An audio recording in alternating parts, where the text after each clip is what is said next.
Listen to this. So if you try and contact me, you will. And of course, you have quite a few interviews posted on YouTube. People can just search for you on YouTube and hear a lot more details of your story. And there are many other life after death stories on YouTube too. I mean, now that everybody has video cameras on their mobile phones, it's so easy for people to film their own testimonies and put them up on YouTube. Yep. But how many of those stories are true? And how many of those are bunk? How can they all? I've seen a shitload of testimonies of near-death experiences. They contradict one another badly. In some cases, they cannot all be true, but they can all be false. I need some fucking answers. What is truth? Is Jesus even real? The more I see these near-death experience testimonies on the internet, the more I doubt that Jesus is real. We got Howard Storm's near-death experience of a loving Jesus. Beautiful experience. But I can take you to other near-death experiences on the internet. Listen to this one. She says she saw her mom burning in hell. She hates to have to go tell the story of seeing her mom in hell. And she said one day Jesus said to her, if she stops preaching his word, he will destroy her. And even my biological parents, I saw them in hell.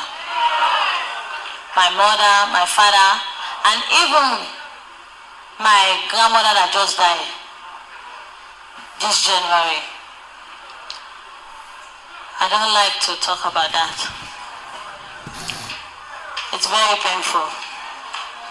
It's only the grace of God. I don't like to talk about hell.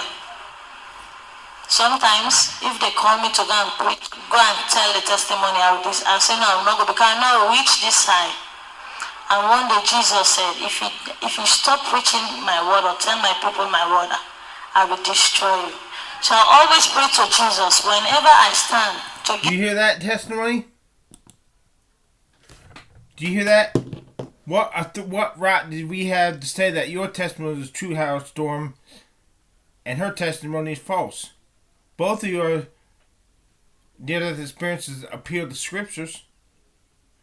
You know that book, one book that so many people read it and come up with thousands of different interpretations, thousands of different religions. And then one thing that peeves me about your experience. You said in about 200 years this earth will be more like a heaven on earth. 200 years. So now we got to wait 200 years before we can see whether or not your testimony, your near-death experience was the truth or a lie like the Jehovah's Witnesses when they said the Lord was coming back in 1918 and he didn't. Now we got to wait 200 years to see whether your story is true or false. That's marketing. That was a brilliant marketing strategy. Because so many people are going to be sheeple and believe just what everything they hear. But the real Jesus in Acts. Turn with me to the book of Acts. This is what makes me believe you did not meet the real Jesus.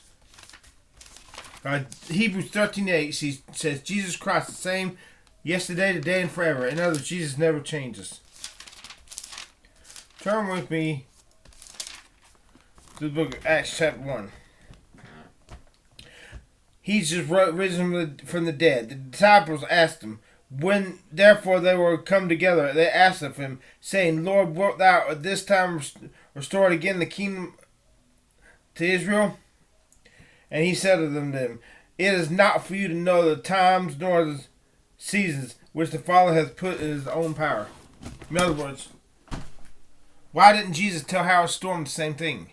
It is not for you to know. Why did all of a sudden he change his mind and tell him 200 years?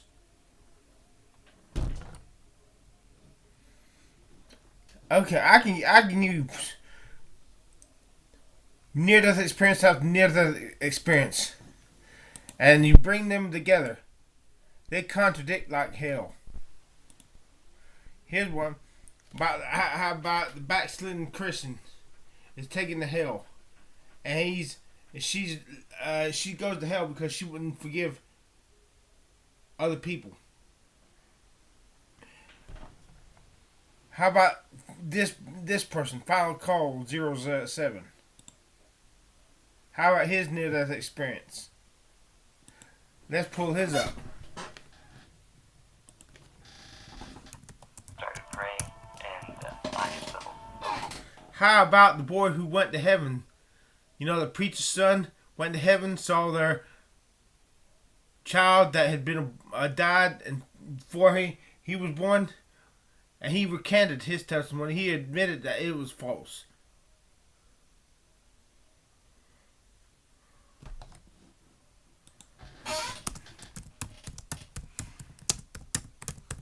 Jesus, are you really real?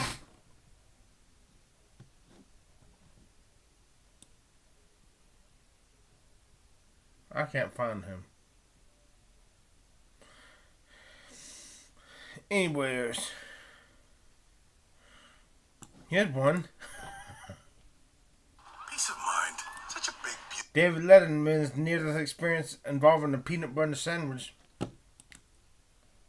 So what I'm trying to say,